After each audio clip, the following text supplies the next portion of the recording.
Hi everyone, how's it going? Welcome back to my channel. Today I'm here to show you and unbox and have a look at the Redmi Note 7 Pro, which is a sequel to the Redmi Note 6 Pro, which I reviewed about 6 months ago now, I think, and it was a really good phone, and yeah, for the price, very cheap. Now I'm back now. The Redmi Note 7 Pro has been released. It's been out for a couple of weeks now. It's not actually out in the UK or the USA or Europe yet, but I think it should be coming soon, and yeah, so I'm going to take a look at it. We're going to unbox it now, turn it on, first impressions, going to talk about the specs, and just generally see what we think of the Redmi Note 7 Pro. So let's get going. Okay, so here we have the Redmi Note 7 Pro. We're just going to unbox it, take the phone out, have a look, turn it on, see what we get inside the box, and do all the normal unboxing stuff. But I'm mostly interested in kind of how the screen looks. So here is the phone. I've got the Chinese version because, like, oh wow, that's shiny. Okay, yeah, so like I said, I got the Chinese version because that's the only one that's been released yet. So it may be very slightly different from when it's released in Europe and the USA.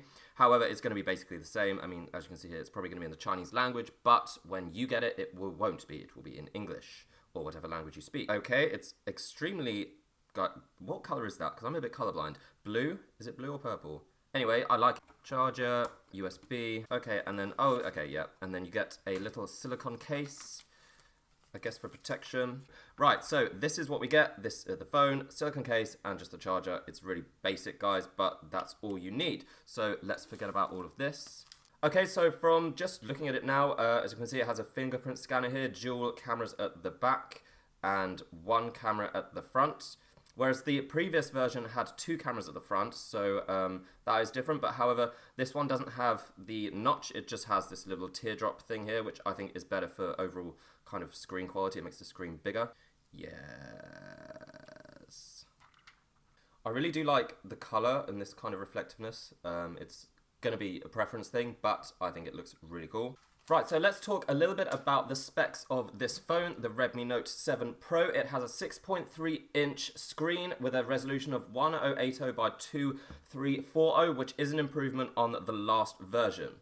The front-facing camera is 13 megapixels, and the rear-facing cameras are 48 megapixels and 5 megapixels. Now, I have no idea how they've managed to fit 48 megapixels, what that's going to mean for the camera quality, but that is a huge amount of pixels, so we're going to definitely be testing that out. It uses a Snapdragon 675 processor with up to 6 gigabytes of RAM, and it has up to 128 gigabytes of internal memory. It's got all the standard sensors, including a gyroscope, GPS, GLONASS, fingerprint scanner, an accelerometer. It also comes with camera AI and automatic refocusing. Now, I bought this camera for around about £280, so about $320. However, that's kind of been imported from China. It may cost more or it may cost less depending on how they release the product in the West, and when they do so, I'll obviously let you know. Okay, so while the screen on this thing is not going to beat the likes of the new iPhones and Samsung phones, it's still pretty bright, pretty colorful. I like how it looks. It looks no different to me from most other phones. It's extremely responsive, actually. I mean, compared to even the phone that I have now, the Pocophone F1. It's very snappy, so this upgraded processor clearly doing its job, and 6 gigabytes of RAM for a phone is really, really good.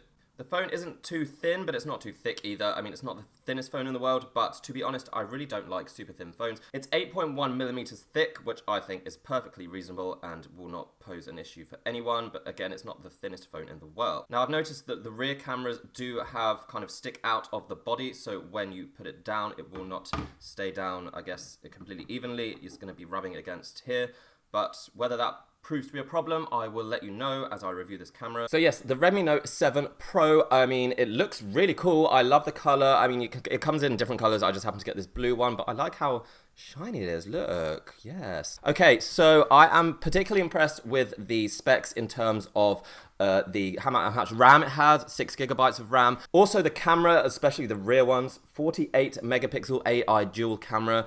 That basically allows you to refocus things. That's why it's got two lenses, two separate cameras. But 48 megapixels is insane, and I'm really kind of looking forward to seeing what that looks like. Actually, I'm actually gonna go take a photo now outside, and I'm gonna have a look and see if I mean, it really does work. I guess it'll allow you to zoom in a lot and see details, so be right back. I'm gonna do that now. We're gonna have a look. I'm back. So yeah, I just went outside, took a photo kind of in the distance, so I'm gonna see now.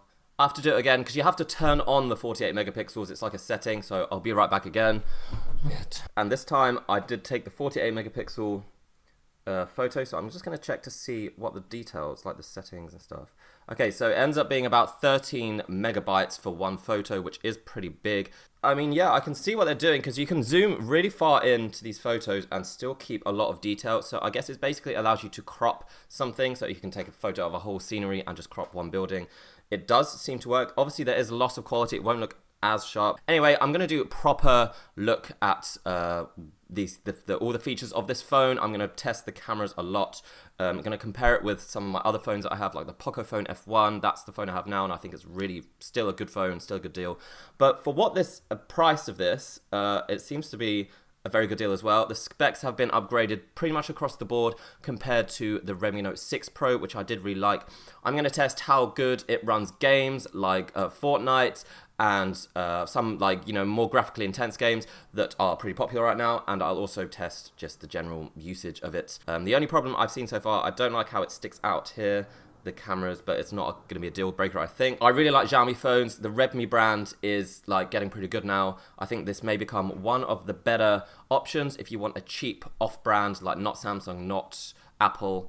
If you wanted a decent quality phone that can play a lot of games and shoot apparently some really good photos, then this could be the one for you. Yep, so let me know what you think. Let me know what you want me to test. I will be coming back in about a week to give you the full review, and I will compare it with the Pocophone F1 and also the Redmi Note 6 Pro, and whether this 48 megapixel AI dual camera, which is probably the most unique feature of this phone, is really worth, I guess, talking about, or whether it's just, you know, marketing or whatever. I will find out for you. So yeah, I hope that was useful. Redmi Note 7 Pro, I will be back in a week to let me know how I go with it. Until then, I will see you around. Bye.